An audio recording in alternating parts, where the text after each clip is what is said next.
Yoon Suk-yeol vows to do away with a top office that's often been accused of secret probes into political opponents and civilians. The president-elect, along with the chair of his transition committee, are quickly filling key posts. The nation's daily COVID-19 tally exceeds 300,000 again. South Korea will make vaccinations available to children aged between 5 and 11 later this month. Fighting intensifies around Ukraine's capital. Russian forces bombard cities across the country. Ukraine claims to have downed an aircraft at Moscow. The UN says at least 596 civilians' lives are lost.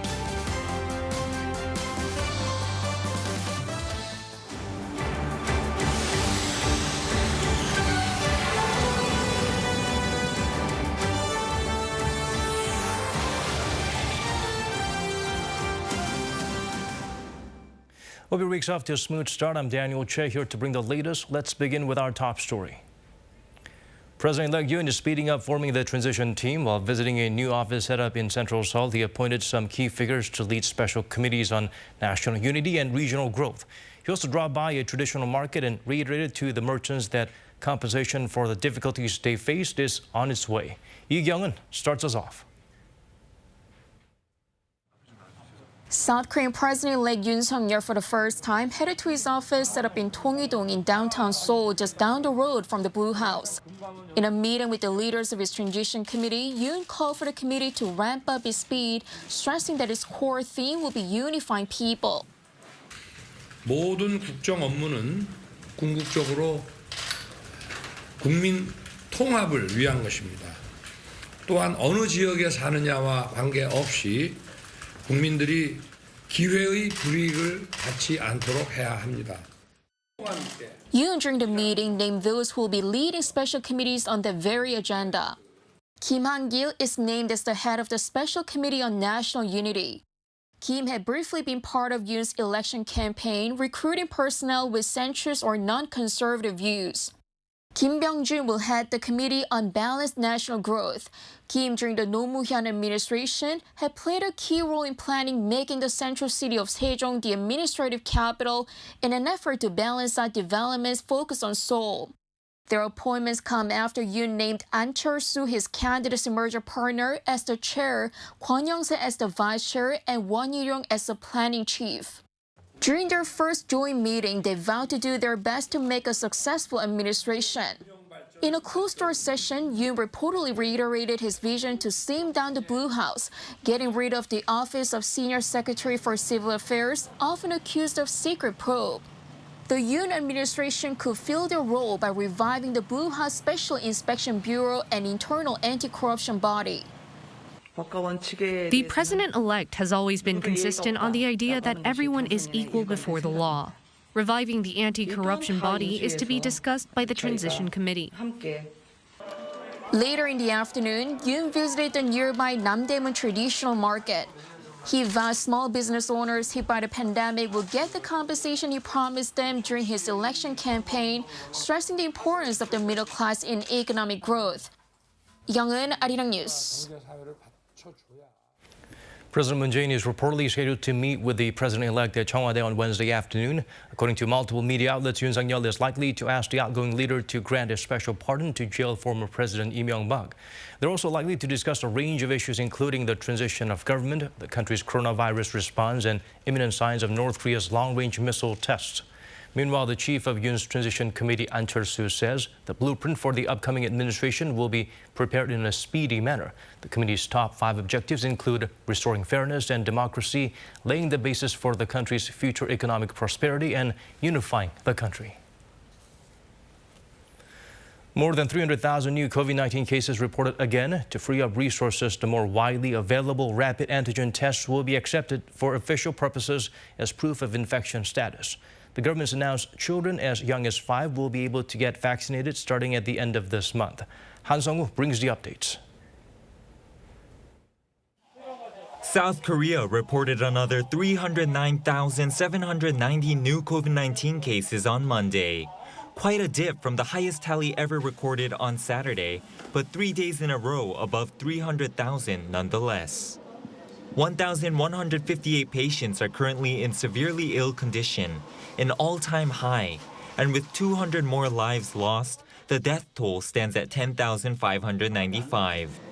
Health authorities predict the Omicron surge will reach its peak sometime before March 22nd, possibly this week. The strain, including the so-called stealth Omicron, accounted for 99.98% of recent local infections as of Saturday. Despite all this, students and teachers who live with someone who has COVID-19 can still attend class in person starting Monday, raising concerns of school outbreaks amid a recent rise in positive tests among children. Cancer, diabetes, and obesity. There are children with underlying conditions too. I don't think the measure is appropriate at this point when those at high risk can be put in danger of getting severely ill. Instead of entering self-isolation, they're advised to receive PCR tests within 3 days of their family member testing positive, before taking a rapid antigen test on the 6th or 7th day. From Monday, results from rapid antigen tests conducted by medical professionals have the same validity as PCR tests in confirming COVID-19 infections. The decision comes as data shows almost 95% of people who tested positive through a rapid antigen test also tested positive with a PCR test. And on the vaccination front, Korea will start inoculating children aged 5 to 11 at around 1,200 designated medical institutions nationwide on the 31st of this month, with reservations beginning next Thursday. Health officials say minors at high risk, such as those with weak immune systems, are most in need. We have decided the interval between doses should be 8 weeks, the length recommended by the World Health Organization and foreign countries. But for kids with weak immunity or at high risk, a 3-week interval is acceptable as well. The Ministry of Food and Drug Safety last month approved the use of Pfizer's vaccine for the age group at a dosage level that's 1/3 the amount given to adults. Meanwhile, for adolescents between the ages of 12 and 17, booster shots began on Monday. Like for young children soon to receive their basic vaccine regimen starting the end of March, booster shots for adolescents are strongly recommended for those at high risk. 한성우, Arirang News. North Korea appears to be preparing to conduct ICBM tests. The regime has been condemned for its recent firing of projectiles that it claims were for recon satellites, which experts believe were for weapons development. Some believe the next launch could be similar, a gesture that will make talks impossible. Kim Da-mi provides a deeper analysis. Sources say North Korea is on the verge of a new intercontinental ballistic missile launch, potentially within the next day or two. According to South Korean and U.S. military intelligence sources on Sunday, signs of launch preparation have been detected.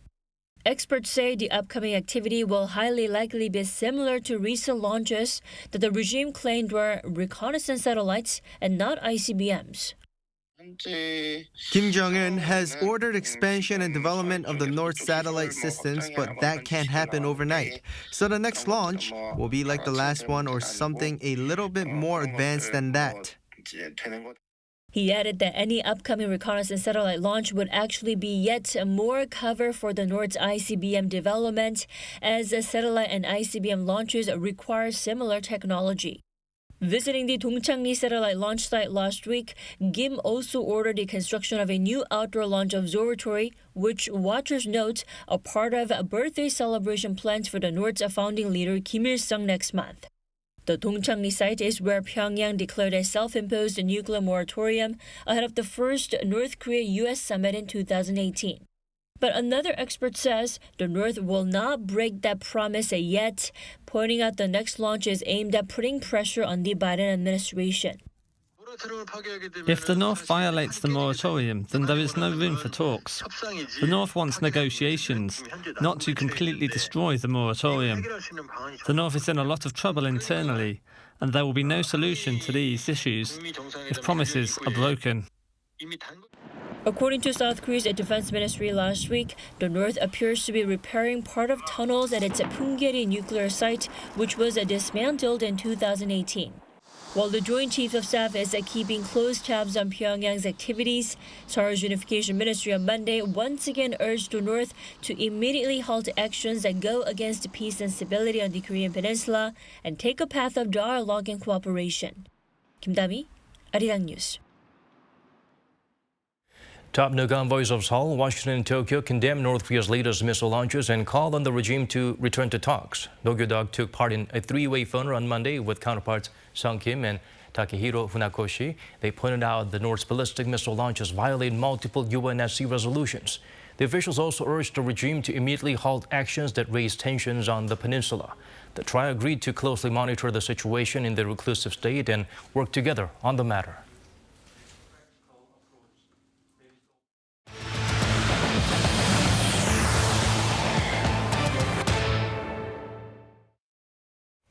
Turning to the latest on Russia's invasion of Ukraine, as Russian forces are continuing its strikes on major cities, the two sides began another round of talks Monday morning, raising hopes of some positive development.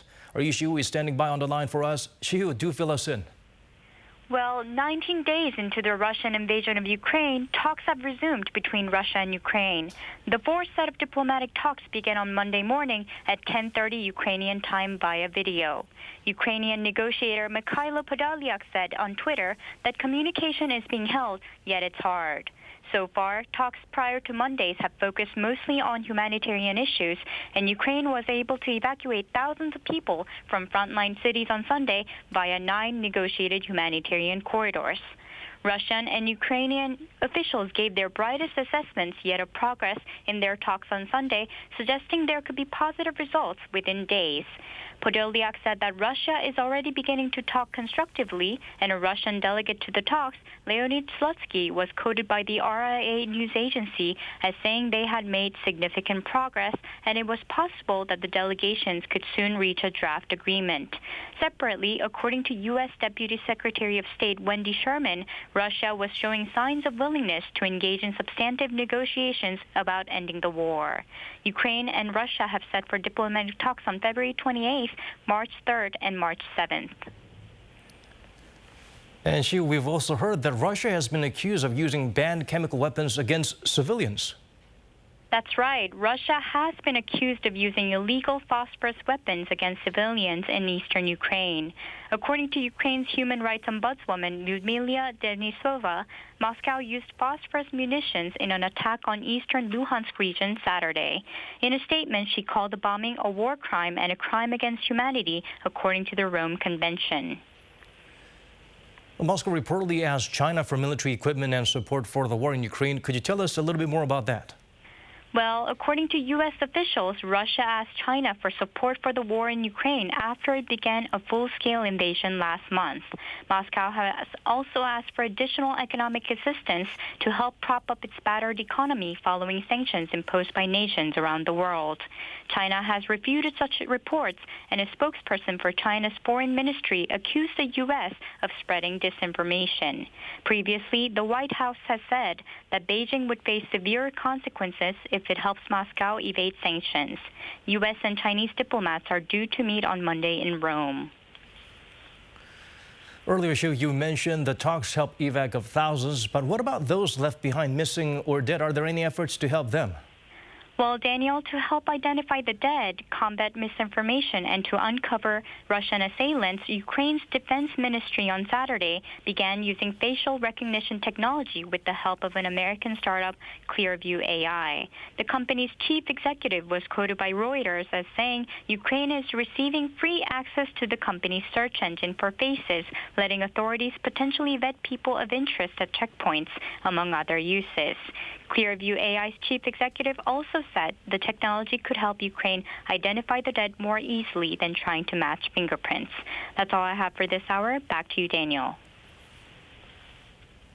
All right, Shiu, thank you for those updates. Moving on, Russia is cut off from major global financial markets due to sanctions. The country may default on its debt if it fails to make interest payments on dollar-denominated bonds.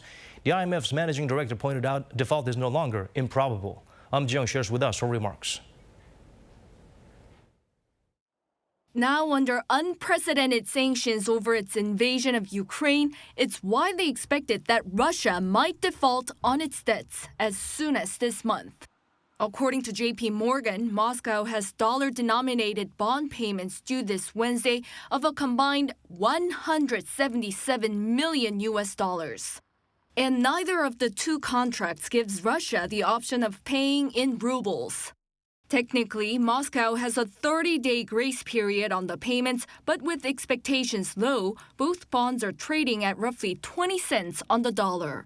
Russia has been signaling that the only way it's going to make the payments is in rubles, which is tantamount to a default.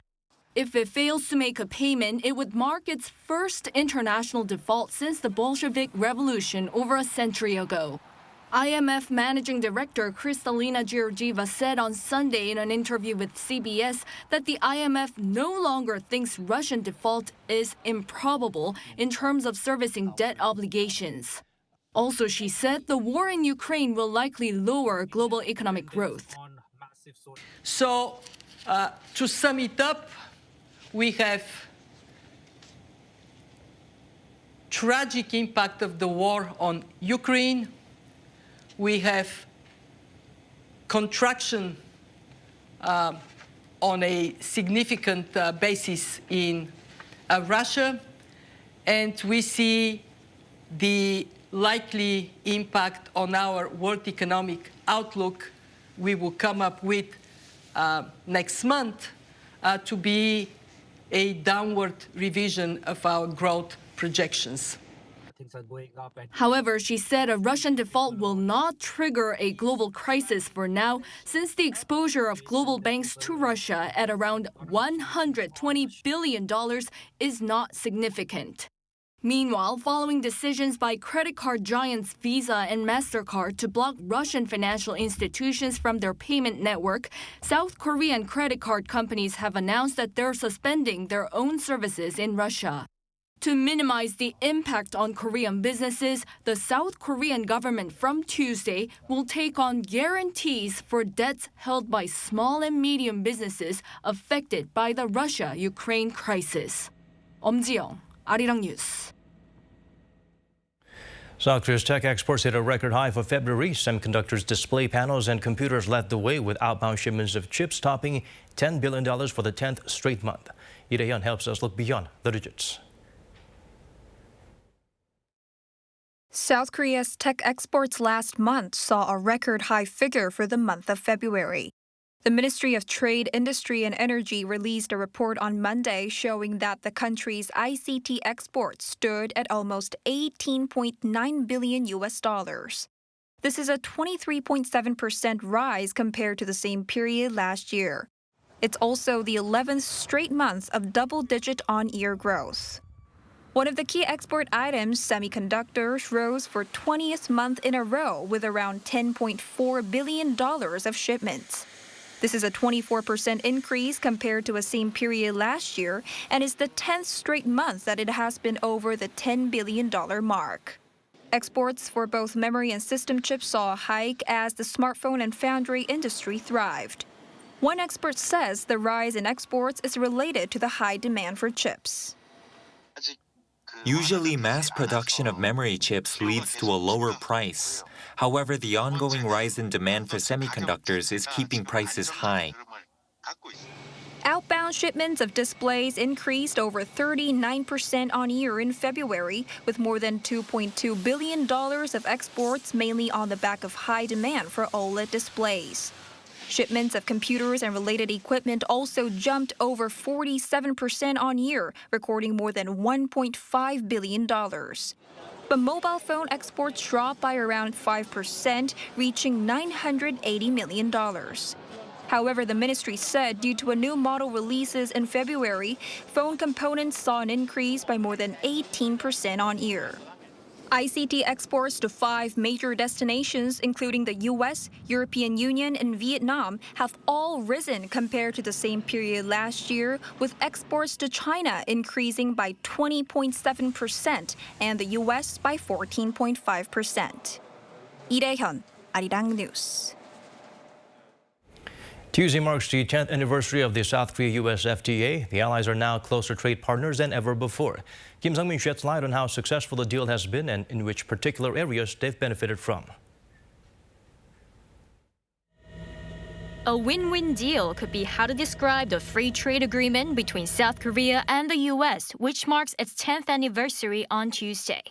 Since the agreement took effect on March 15, 2012, the two sides have become key trading partners. Latest data shows the trade volume between Seoul and Washington soared over 66% to $169.1 billion last year from around $100 billion in 2011. Both sides benefited heavily from the deal. South Korea's trade surplus with the U.S. almost doubled to $22.7 billion in 2021 from $11.6 billion before the FTA. The trade balance has stayed in the black for the past 10 years. Cars, auto parts, semiconductors, computers, and petroleum products largely drove the surge, with South Korea's exports to the U.S. reaching almost $96 billion in 2021. For the U.S., the deal attracted almost 4 times more investment from Korea, with the accumulated investment over the past 10 years amounting to $113 billion. The U.S. is the top destination of South Korea's foreign direct investment, accounting for 25% of the total. The most notable investments made recently by South Korea include key strategic sectors like batteries, semiconductors, and electric vehicles. Experts say the investment could benefit both countries. For example, the battery industry is extremely competitive. South Korean firms can expand their market share more easily compared to their rivals by investing in the U.S. market jointly with the local firms. Semiconductors, too. Korean firms can benefit from U.S. technology by expanding their investment in the U.S. market, enjoying a win-win effect. And the overall benefit of the deal is being felt by Korean companies, too. Out of 150 Korean importers and exporters to the U.S., over 97% said the deal had a positive impact, mainly by helping them gain price competitiveness through the removal of tariffs. Some said the deal strengthened cooperative research and development between the two countries. While Seoul and Washington have come a long way, they still have more to achieve through the FTA. There could be more discussion between the two on newly emerging trade issues regarding the transition to the digital economy and carbon neutrality to upgrade the current form of FTA. The expert added that the continuous strengthening of the trade ties between the countries will also help them weather global uncertainties amid the U.S.-China rivalry. 김성민, Arirang News. Squid Game has become the first South Korean TV series to win a Critics' Choice Award. At the 27th Annual Award Show in Los Angeles on Sunday local time, the hit Netflix show picked up 2 awards, Best Foreign Language Series, while the show's lead, Lee Jung-jae, clinched Best Actor in a Drama Series. Held by the Critics' Choice Association, the event honors the best movie and TV shows with awards selected by a group of some 500 entertainment journalists and critics. BTS made history at the 36th Japan Gold Disc Awards, bagging the most number of prizes for a foreign artist in a single year. The Recording Industry Association of Japan announced this year's winners on Monday based on record and video sales of last year. The K-pop band brought home 10 trophies in 9 categories, including Best Asian Artist and Album of the Year. The group has now broken its previous record set in 2021 when it clinched 8 awards. They also become the first to win Best Asian Artist for 4 straight years.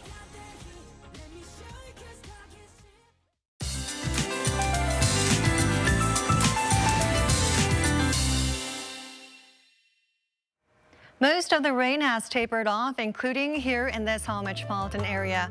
For Gangwon-do Province, showers will continue until tomorrow morning. And for the East Coast, gusty offshore winds will be blowing at times. Violent winds will be gusting up to 6 to 12 meters per second. For those in the area, please secure any items that can get blown away. After the rain, warm temperatures will return for the daytime. This will cause big contrast in daily temperatures. Most regions will see a difference of at least 10 degrees or more. Also, clean air will be restored by tomorrow. Air quality will stand in the normal to good levels nationwide. Most regions will be sunny for the morning hours. Seoul will start up at 2 degrees Celsius. Daytime highs will be 1 to 4 degrees warmer than today. Seoul will get up to 14 degrees. Daejeon and Busan 17, Gwangju and Gyeongju make it to 20 degrees Celsius. Another round of rainfalls in the forecast on Thursday and Friday. After the rain, temperatures will drop to below the seasonal norms. That's all for now, and here are the weather conditions around the world.